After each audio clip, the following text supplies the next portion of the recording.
चलिए दोस्तों, फिर एक बार आप सब लोगों को मेरा नमस्कार।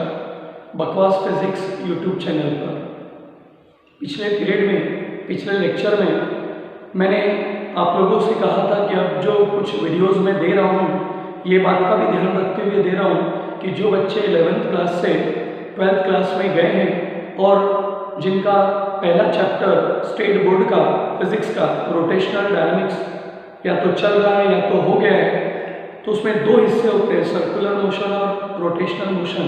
तो सर्कुलर मोशन के ऊपर बेस्ड मैं न्यूमेरिकल्स आपके साथ डिस्कस कर रहा हूँ, जिसमें कल मेरी बातचीत बड़े एक सिंपल प्रॉब्लम के साथ हुई थी, जिसमें हम लोगों ने सीखा था कैलकुलेट करना angular displacement of second hand of a clock in 20 second, जिसका आंसर कल हम लोगों ने 120 डिग्री या 2π/3 रेडियन निकाला था। लेकिन उसके साथ साथ मैंने आप लोगों को बहुत बड़ी हिदायत दी थी कि हर चीज़ को अच्छे से नोट करना है। नोट करने के बाद अच्छे से व्यवस्थित उस टाइप के और 2-3 एक्स्ट्रा प्रॉब्लम सॉल्व करने हैं। जैसा कि मैंने आपसे कहा, calculate the angular displacement of second hand of a clock in 20 second. तो आप उसी प्रॉब्लम को इस भाषा में दूसरा बना सकते हैं, calculate the angular displacement of minute hand of a clock in 20 minutes. Calculate the angular displacement of hour hand of a clock in 30 minutes, 2 hours, 3 hours, जो भी। तो आप अलग अलग तरीके से प्रॉब्लम को सॉल्व कर सकते हैं और डेफिनेटली आप उसकी प्रैक्टिस कीजिए, उसका आपको फायदा मिलेगा। आज उसी बात की कड़ी को आगे बढ़ाते हुए मैं एक प्रॉब्लम लेने जा रहा हूँ, जिसमें हम लीनियर स्पीड फाइंड आउट करेंगे। और इन प्रॉब्लम्स को लेने के पीछे का एक बहुत बड़ा उद्देश्य है कि जिन बच्चों को न्यूमेरिकल सॉल्व करने में दिक्कत होती है, उसका सबसे बड़ा कारण होता है लॉगरिथम ना आना। क्यों? क्योंकि न्यूमेरिकल सॉल्व करने के लिए कैलकुलेटर तो एग्जाम हॉल में अलाउड होता नहीं, और रफ पेज पे कितना कैलकुलेशन करेंगे, पॉसिबल नहीं है, समय नहीं होता। तो लॉगरिथम वो वेपन है, वो हथियार है, जिसकी मदद से हम न्यूमेरिकल को कम से कम समय में सॉल्व कर सकते हैं। अब ये बात ज़रूर है कि अगर न्यूमेरिकल का पोर्शन बहुत छोटा है और बहुत छोटी जगह पे हम लॉग अप्लाई करते हैं, तो कई बार हमारे मन में ऐसा हो सकता है कि इसमें क्या है, ये तो सिंपल था, लॉग तो बड़ा, लॉग में समय ज़्यादा लग रहा था। लेकिन जब प्रॉब्लम बहुत कॉम्प्लिकेटेड होता है तो वो डायरेक्ट स्टेप आपकी काम नहीं आती, वहाँ आपको मदद लॉगरिथम ही करता है। तो मेरे बोलने का मतलब ये भी ध्यान रखना है कि अगर हम लॉग सीख चुके हैं, इसका मतलब ये नहीं कि हर एक प्रॉब्लम को लॉग लगा के ही सॉल्व करना है। जैसा कि कल हमने प्रॉब्लम या पिछले पीरियड में प्रॉब्लम सॉल्व किया था, हमने लॉग नहीं लगाया, ज़रूरत नहीं थी। तो जहाँ ज़रूरत है वहाँ आप लॉग टेबल का यूज़ कीजिए, जहाँ आपको नहीं लगता आप लॉग टेबल का यूज़ मत कीजिए। वो आपके ऊपर डिपेंड करता है कि आपको सॉल्व करने की प्रैक्टिस कितनी अच्छी है। ठीक, तो शुरुआत करते हैं प्रॉब्लम नंबर 2 की। कल हमने प्रॉब्लम नंबर 1 पे डिस्कशन किया था, तो मैं प्रॉब्लम नंबर 2 पे बात कर रहा हूँ। कैलकुलेट करना है हमें लीनियर स्पीड। लीनियर स्पीड को आप टेंजेंशियल स्पीड भी कहते हैं। Calculate the linear speed at the tip of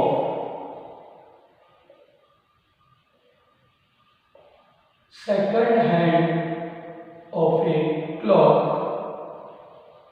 of length 4 centimetre. बड़ा ही सिंपल प्रॉब्लम मैंने आपके सामने लिखा है।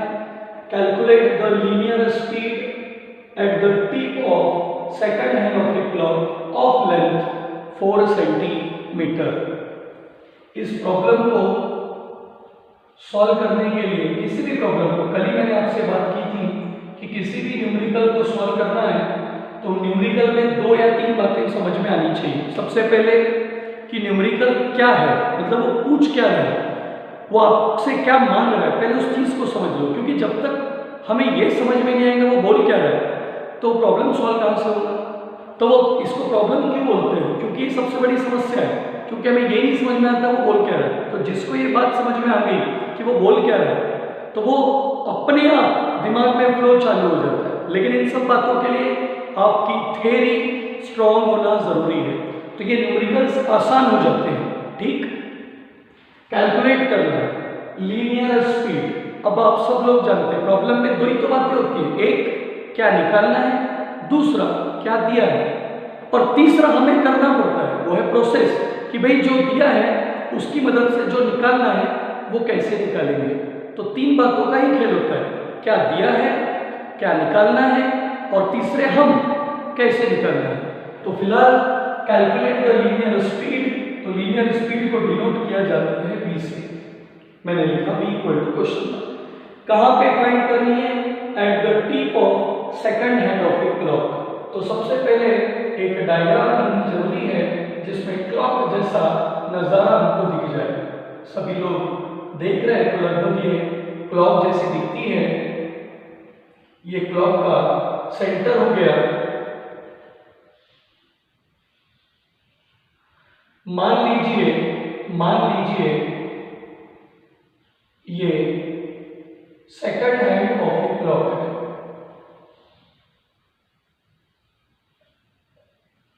और इस second hand of a clock का कल भी मैंने कहा था आप लोगों से ये टिप है। तो ये टिप परफॉर्म करता है सर्कुलर मोशन। तो अगर आप अच्छे से देखेंगे तो कैलकुलेट करना है लीनियर स्पीड किसकी, tip of the second hand की। क्यों? क्योंकि ये बात आपको समझ में आ जानी चाहिए, ये बात आपके समझ में आ जानी चाहिए। चैप्टर का नाम रोटेशनल डायनामिक्स है, और ये बात सभी जानते हैं कि जब पूरी की पूरी बॉडी करती है रोटेशनल मोशन तो उसके अंदर बैठे हुए पार्टिकल करते हैं सर्कुलर मोशन। तो अगर आप देखेंगे तो आपको दिखाई दे रहा है ये जो length of the second hand of a clock है, ये जो length of the second hand of a clock है वो लेंथ रोटेट हो रही है इस सेंटर के अबाउट, लेकिन ये टिप रोटेट नहीं हो रहा है। ये जो टिप है वो परफॉर्म कर रहा है सर्कुलर मोशन। तो दोस्तों आपके सामने आपको दिखाई दे रहा है tip of the second hand of a clock is performing the circular motion so that length becomes the radius of that circle. तो ये जो लेंथ आपको दिखाई दे रही है वो लेंथ की वैल्यू रेडियस के बराबर है, जो कि लेंथ आपको दी है 4 सेंटीमीटर। प्रॉब्लम को समझने के लिए हाईलाइट कर सकते हैं, हमें फाइंड आउट क्या करनी है, लीनियर स्पीड। किसके लिए? Second hand of a clock के लिए। कहां पर? टिप पर। कौन सी लेंथ के लिए? 4 सेंटीमीटर। तो हर एक शब्द को देखो तो चीजें ध्यान में आती है। लीनियर स्पीड कैलकुलेट करना है, लिख दिया। Second hand of a clock है, दिखा दिया। लेंथ 4 सेंटीमीटर है, दिखा दिया। और वो लेंथ सर्कल के हिसाब से देखा जाए तो रेडियस के बराबर है, लिख दिया। लीनियर स्पीड कहाँ फाइंड करनी है? टिप पर। तो ये देखिए दोस्तों, ये है टिप, और जब पार्टिकल या कोई नीडल का टिप परफॉर्म कर रहा है सर्कुलर मोशन तो हर पॉइंट पे जो उसकी स्पीड होती है वो होती है टेंजेंशियल। ये टेंजेंशियल स्पीड अर्थात भी हमको निकाल कर बताना है। प्रॉब्लम में लेंथ रेडियस सेंटीमीटर में, सभी जानते हैं सेंटीमीटर को पहले कन्वर्ट करना पड़ता है मीटर। स्टाइल है 4 जैसे का तैसा, ये खाली जगह ये स्टाइल है, असाटी स्टाइल बोलते हैं इसको। 4 जैसे का तैसा, खाली जगह यानी into C for centi. Centi का मतलब 10 का पावर -2, ये प्रीफिक्सेस होते हैं। डेसी 10 का पावर -1, सेंटी 10 का पावर -2, मिली 10 का पावर -3, माइक्रो 10 का पावर -6, और भी आगे नैनो 10 का पावर -9, पिको 10 का पावर -12, फर्मी 10 का पावर -15। बहुत सारे नाम होते हैं, लेकिन जो काम के वो आपके सामने है। 4 जैसे का तैसा, खाली जगह इनटू सी यानी सेंटी, सेंटी का मतलब 10 का पावर -2, मीटर जैसे का तैसा। इसे बोलते हैं अरेंजमेंट करना, सिस्टम ऑफ यूनिट में सेट करना, क्योंकि तुम्हारा पूरा प्रॉब्लम या तो ऐसा यूनिट में होना चाहिए या तो सीजीएस यूनिट में। प्रॉब्लम ये नहीं है कि सेंटीमीटर में सॉल्व नहीं होता, आपका बी जो आंसर आता फिर स्पीड का वो सेंटीमीटर पर सेकंड आता। अभी आप लिख रहे हैं उसको मीटर में, तो फाइनल आंसर किसके फॉर्म में आएगा? मीटर पर सेकंड। क्योंकि किसी भी प्रॉब्लम को जब सॉल्व करते हैं तो अभी तो खैर सिंपल प्रॉब्लम है, दिख रहा है कि अकेला कौन है, रेडियस है कितनी 4 सेंटीमीटर। सॉल्व करोगे आंसर निकल, बिल्कुल सिंपल। बिल्कुल सिंपल, कोई अड़ा टेढ़ा प्रॉब्लम नहीं, बिल्कुल सिंपल वे से प्रॉब्लम का आंसर निकल जाए। लेकिन दिक्कत तब आती है जब इसे हम सॉल्व करते हैं कॉम्प्लिकेटेड प्रॉब्लम्स में, और सब क्वांटिटी 4-5 रहती है, किसी का यूनिट ऐसा रहता है, किसी का सीजीएस। तो याद रखना, जो स्टैंडर्ड वे है कि हम सारे प्रॉब्लम के यूनिट को एक जैसा रखते हैं, और एक जैसा रखते हैं तभी सही आंसर आएगा। तो एक जैसे का मतलब या तो पूरा सीजीएस में सॉल्व करो या तो पूरा एसआई में सॉल्व करो। आप बोलोगे आधा सीजीएस आधा एसआई, तो वो दाल या चावल नहीं बनेगा, वो मूंग दाल चावल की खिचड़ी बन जाएगी, तो काम बिगड़ जाएगा। वो ऐसा नहीं होना चाहिए। तो लीनियर स्पीड फाइंड आउट करनी हम फॉर्मूले पे चलेंगे। सभी लोग बखूबी जानते हैं कि जब पार्टिकल सर्कुलर मोशन करता है, चाहे वो यूनिफॉर्म हो या नॉन यूनिफॉर्म, फिलहाल ये यूनिफॉर्म सर्कुलर मोशन, तो लीनियर स्पीड v का फॉर्मूला r इंटू ओमेगा होता है। लीनियर स्पीड v का फॉर्मूला r इंटू ओमेगा। और पिछले लेक्चर की ही बात है, आप सभी लोग जानते हैं ओमेगा का मतलब एंगुलर स्पीड है और r का मतलब यहाँ दिख रहा है रेडियस। सो ओमेगा को कल हम लोगों ने प्रॉब्लम में 2π/t लिखा था। आप चाहो तो बाजू में सेंस करके लिख सकते हैं angular speed omega equal to 2π/t। ये हमने सॉल्व किया था। और घबराने वाली बात नहीं है दोस्तों, पहचानने का तरीका भी होता है। ओमेगा कौन है? एंगुलर स्पीड या एंगुलर वेलोसिटी। तो किसी भी प्रकार की वेलोसिटी में सामने कौन आता है? डिस्प्लेसमेंट। नीचे कौन आता है? टाइम। अब अगर कोई सर्कुलर मोशन कर रहा है, यहां से मोशन की क्या किया? शुरुआत। ये घूमकर यहीं वापस आया, तो उसने क्या किया? डिस्प्लेसमेंट। लेकिन कौन सा? एंगल वाला डिस्प्लेसमेंट। तो घूमकर यहीं से यहीं वापस आया, तो एंगल डिस्प्लेसमेंट कितने का होगा? 360 डिग्री, अर्थात 2π रेडियन। घूमकर जहां के तहां आने के लिए टाइम लगा, उसे क्या कहते हैं? Time period, capital T. तो velocity is equal to displacement upon time. Angular velocity is equal to angular displacement upon time. ये टाइम ऐसा वैसा नहीं है, पीरियड वाला है, एक रिवॉल्यूशन वाला है, इसलिए कैपिटल टी। और एंगल 360 डिग्री या फिर 2π रेडियन। तो मैंने रेडियन के फॉर्म में रखा। तो उम्मीद है आपको सारी बातें समझ में आ रही होंगी, ध्यान में रखें, क्योंकि सिर्फ न्यूमेरिकल का मतलब न्यूमेरिकल की वैल्यू पुट कर देना, सॉल्व कर देना नहीं होता, उसे समझना पड़ता है किस तरीके से सॉल्व करना। तो फॉर्मूला होगा v equal to r omega as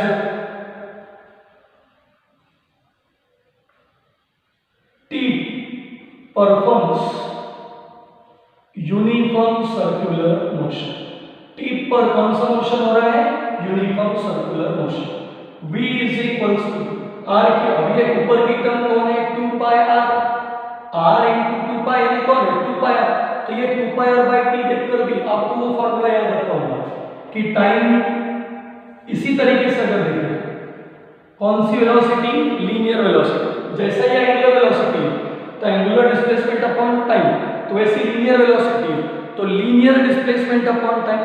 ये यहां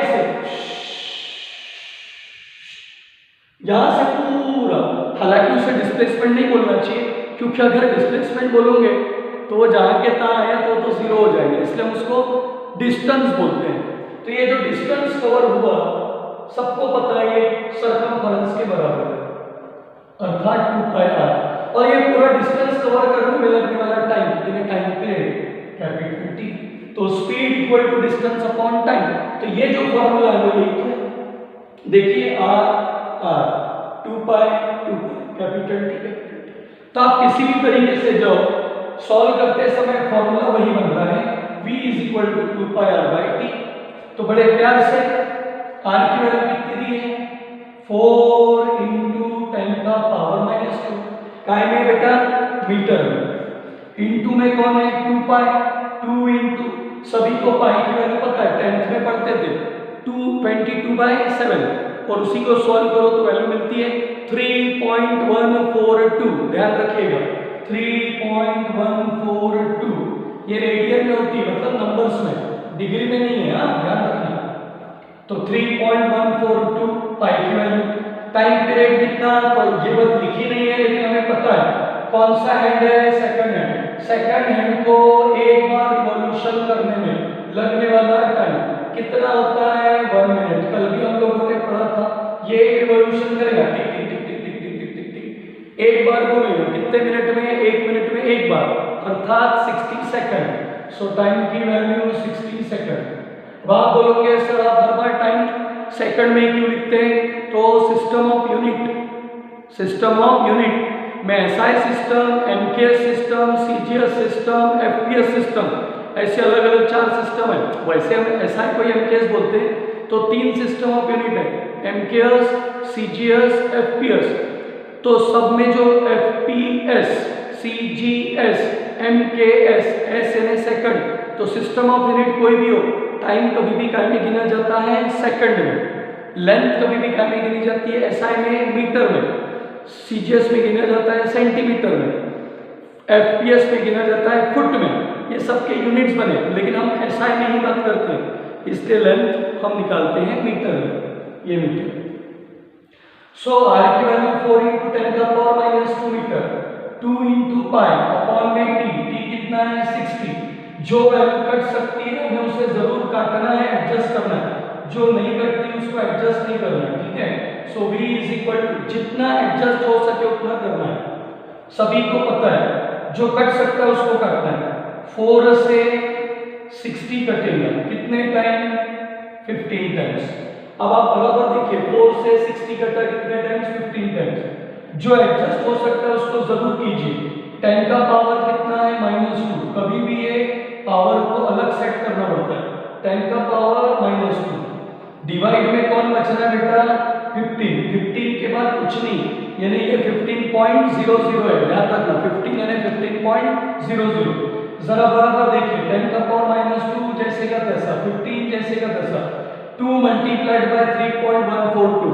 हम इसको यही मल्टीप्लाई कर सकते हैं, 2 × 2 4, 2 × 4 8, 2 1 2, 2 3 6, मतलब वैल्यू मिल रही है 6.284 ऊपर में, नीचे में मिल रही है 15, बाजू में बचा 10 का पावर -2। अब ये जो वैल्यू बची है इसको हमको सॉल्व करना है। बस यहीं से शुरुआत होती है लॉग की, और ये है वो असली जगह जहाँ हमें हर चीज को सॉल्व करना पड़ता है, सीखना पड़ता है, समझना पड़ता है। आप सबसे गुजारिश, बातों को ध्यान से देखिएगा।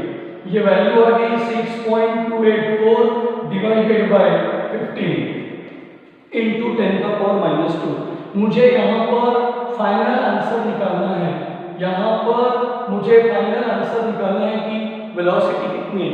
लेकिन इसे समझने के लिए मुझे यहाँ पर थोड़ा सा रफ वर्क करके आपको बताना होगा, ताकि आपको समझ में आए कि लॉग कैसे सॉल्व करते हैं, क्योंकि उसकी बगैर वो चीज़ उतने अच्छे से क्लियर नहीं होगी।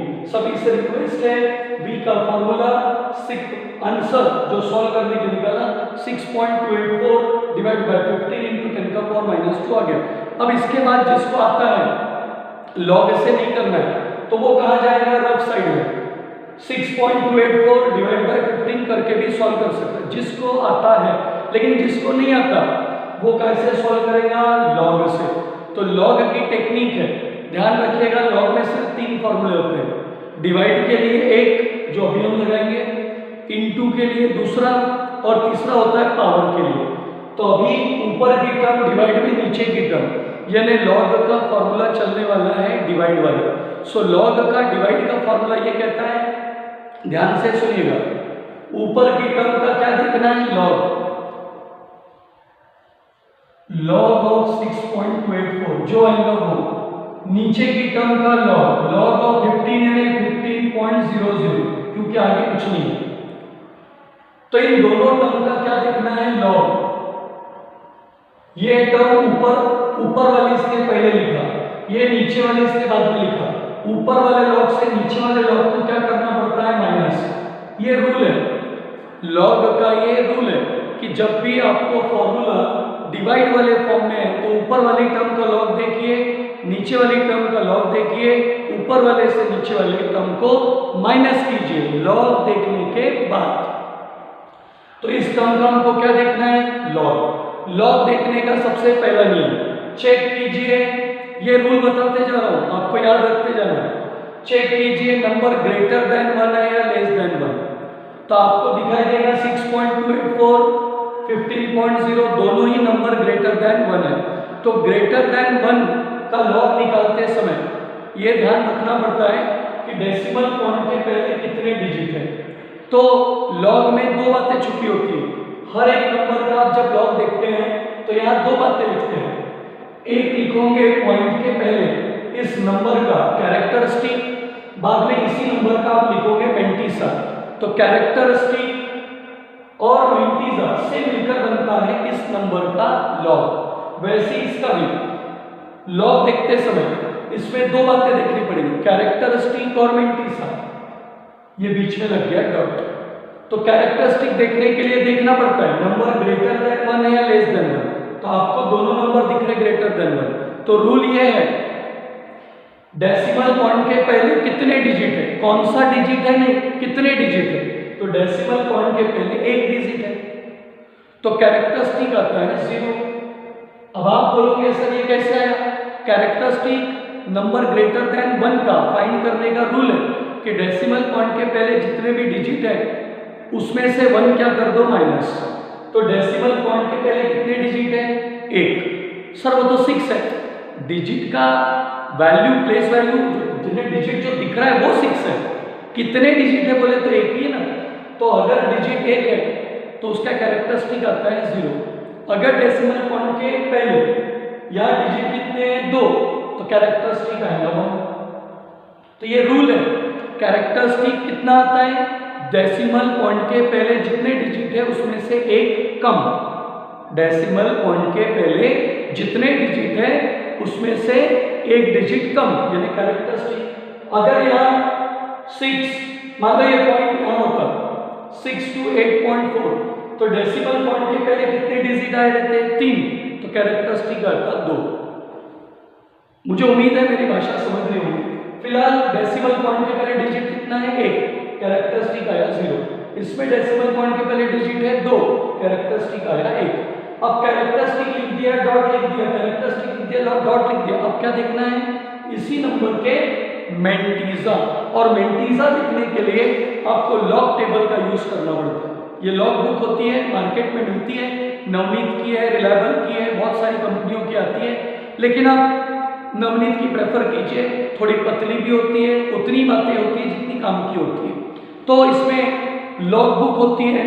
लॉग बुक में लॉग टेबल बना हुआ है। आप लोग जरूर अपने पास वो लॉग बुक रखिए और लॉग बुक में बकायदा वैल्यूज देखना आपको आना चाहिए।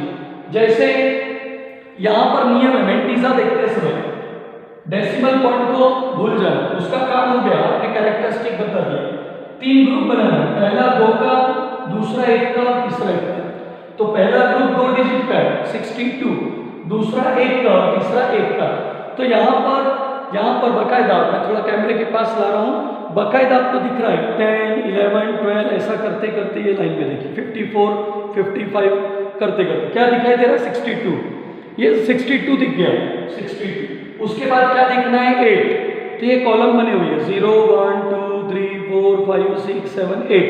तो 62 में 8 की वैल्यू देखना है। ये लाइन देखिए 62 के 8 में 7980। उसके बाद कहाँ में जाना है? मीन डिफरेंस 4 में। ये देखिए उसी लाइन के ये मीन डिफरेंस लिखे उसके 4 में जाना है, उसी के ठीक सामने। तो 62 के 8 की वैल्यू 7980 है, मीन डिफरेंस 4 की वैल्यू 3 है। तो 7980 और यहाँ के 4 की वैल्यू 3, ये आपस में क्या करना है? ऐड करते हैं तो वैल्यू मिलेगी 7983। 62 के 8 में 7980, 4 में गए तो 3, दोनों वैल्यू को किया ऐड 7983। उसी प्रकार 15 के 0 में फिर से देखेंगे वही कैरेक्टरिस्टिक लिख के हो गया। यहाँ से देखना शुरू करेंगे 10, 11, 12, 13, 14, 15। 15 के आगे कुछ नहीं, मतलब कौन है? 0, 0। तो सिर्फ 0 में देखना है। 15 के 0 में देखो पहला कॉलम ऊपर 0 दिख रहा है। 15 के 0 में 1761। आपके पास भी आपका टेबल है, वो टेबल से आप वैल्यू चेक कीजिए, बराबर मैच होंगे 1761। लेकिन डिवाइड में होने के कारण मुझे ऊपर वाले से नीचे वाले को क्या करना है? माइनस। 3 - 1 2, 8 - 6 2, 9 - 7 1, 7 - 1 6, 0 - 1 -1, पॉइंट पॉइंट पॉइंट सबको माइनस करते आता है, ये कोई बहुत बड़ी बात नहीं है, बहुत सिंपल बात है। 0 -1 -1। अब ये जो आ गया इसका देखना पड़ता है एंटी लॉग। इस नंबर का आप जब देखते हैं एंटी लॉग तो मिलता है आपको इतने पोर्शन का आंसर। सर इतने पोर्शन का क्यों? क्योंकि आपने इतने पोर्शन पे ही लॉग लगा के क्या किया है, सॉल्व। ये एडिशनल है, उसको फिर इस आंसर के साथ मिलाना पड़ेगा। मतलब b = जो भी आंसर आएगा यहाँ लिखेंगे, साथ में 10 का पावर -2 भी लिखेंगे और फिर उसके बाद आएगा फाइनल आंसर। लेकिन अभी आंसर पे मत जाओ, हमने इसका लॉग देखा, हमने इसका लॉग देखा, डिवाइड है इसके माइनस किया तो इतना मिला। अब इसका देखना है एंटी लॉग। तो जो लॉग वाला पेज है उसे पलटाइएगा तो आपको एंटी लॉग नजर आएगा। एंटी लॉग का रूल है, नियम है, ये जो -1 दिख रहा है पॉइंट के पहले, उसे थोड़ी देर के लिए ऐसे छुपा लो। छुपाने के बाद आपको क्या दिख रहा, 0.61 का 2 में 2, बिल्कुल उसी स्टाइल में देखना है। यहाँ कम था 0.00, 0.01, ऐसे करते करते पॉइंट क्या देखना है 61, ये 0.50 है। 0.50, 0.60, 0.61 आ गया, मिल गया।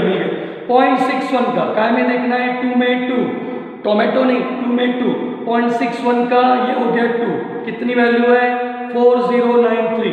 फिर इधर 2 में वैल्यू कितनी है 2, तो 4093, 0.61 के 2 में 4093, इधर के 2 की वैल्यू भी कितनी है 2, तो 4093 और 2 4095, वैल्यू मिली 4095।